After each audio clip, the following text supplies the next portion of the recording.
Quando a gente pensa na imperatriz, o que geralmente vem à cabeça? Mãe, fertilidade, né? Mas e se ela for muito, mas muito mais do que isso?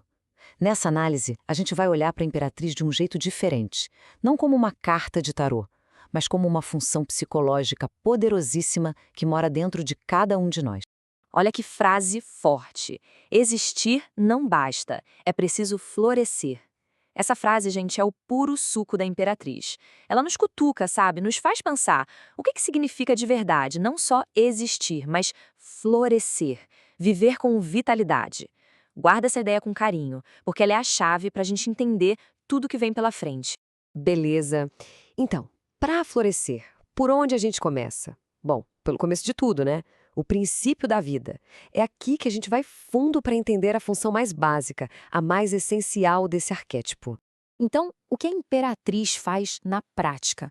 A definição está aqui, e ela é super importante. Ela é o princípio de, atenção, nutrir o que já nasceu. Percebe o detalhe? Ela não é quem dá o pontapé inicial. A função dela é outra. É criar as condições para que aquilo que já começou possa se desenvolver, crescer e finalmente se tornar algo real no mundo. É a força pura do cuidado, da presença, daquele investimento afetivo, sabe? Tá, mas o que faz dela tão única, tão diferente? Bom, essa comparação aqui ajuda a gente a entender direitinho. Olha só, o louco é quem abre o caminho. O mago vem e organiza a ação. A sacerdotisa, por sua vez, recolhe a experiência. E a imperatriz, onde ela entra? Ela chega para nutrir o que já existe. A função dela é basicamente garantir que aquela sementinha que foi plantada não vai morrer na praia por falta de cuidado. E esse cuidado todo não é de qualquer jeito, não. Ele funciona em ciclos, igualzinho à natureza. E é aí que está a grande sabedoria da imperatriz, entender que tudo tem seu tempo. Primeiro a gente gesta, depois nutre e protege. Aí vem a parte talvez mais difícil, deixar amadurecer, sem ficar apressando as coisas. E só lá na frente, na hora certa, é que vem a colheita. Não é sobre empurrar, sabe? É sobre acompanhar, com paciência. Ok, a gente já entendeu a função dela, mas como é viver essa energia de um jeito equilibrado, saudável? É exatamente isso que a gente vai ver agora na luz da integração. Como é a imperatriz na sua melhor versão, madura e bem resolvida. Quando essa energia está bem integrada, nossa, as qualidades que aparecem são incríveis. O afeto se torna algo que sustenta, mas sem prender. Pelo contrário, ele apoia a autonomia do outro. O prazer deixa de ser só uma válvula de escape e vira uma fonte de sabedoria que vem do corpo. A criatividade flui de um jeito que dá energia em vez de sugar. E talvez o mais importante de tudo, nasce uma autoestima forte e enraizada. Aquele senso de valor que vem de dentro, sabe? Que não depende da aprovação de ninguém. E no fim das contas, tudo se resume a isso aqui. O que é amado se desenvolve. É simples e profundo. Esse é o grande princípio.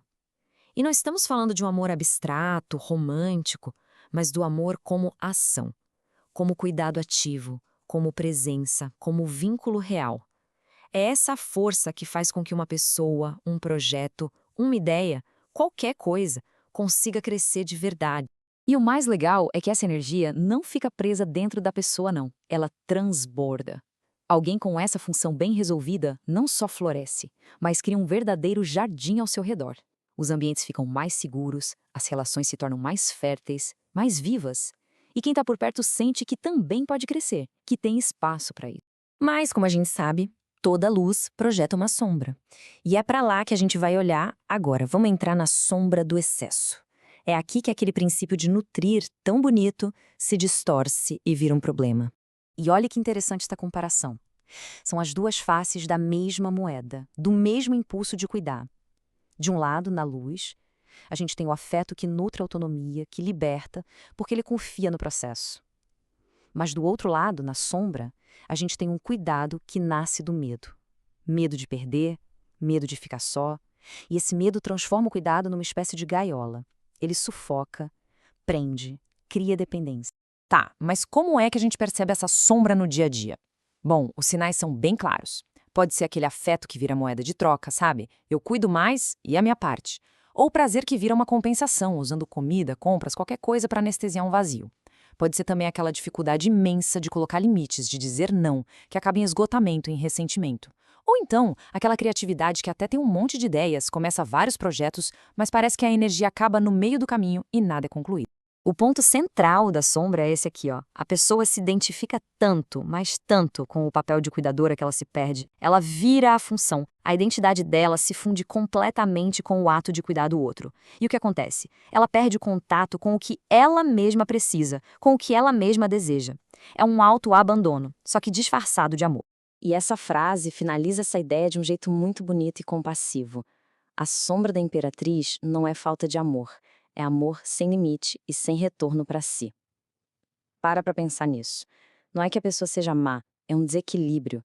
É como um rio de energia que só corre para fora, para longe, e esquece de irrigar a própria nascente. Certo. Já vimos a luz, já vimos a sombra. A pergunta de $1 milhão é: e aí, como a gente encontra o equilíbrio? A resposta, ou pelo menos o caminho para ela, está na nossa parte final, a pergunta fundamental. E aqui está o pulo do gato, o segredo para encontrar esse equilíbrio. O poder de verdade da imperatriz não está em fazer mais, em controlar tudo, em ser a pessoa perfeita. Não. É algo muito mais sutil. É saber criar as condições e depois confiar. Confiar que a vida, quando é bem nutrida, encontra o próprio caminho. É uma sabedoria que vem da presença e não da força, da imposição. E todo esse raciocínio leva a gente para uma única pergunta. Uma pergunta que parece simples, mas que pode mudar tudo. Em vez da gente ficar se cobrando o que eu tenho que fazer, o que eu tenho que resolver, a sabedoria da imperatriz convida a gente a mudar o foco e perguntar: o que precisa ser nutrido para poder viver? Pensa só no poder dessa pergunta. Porque onde essa pergunta guia a nossa consciência, a vida acha espaço. O sentido deixa de ser uma ideia e ganha corpo, se torna palpável.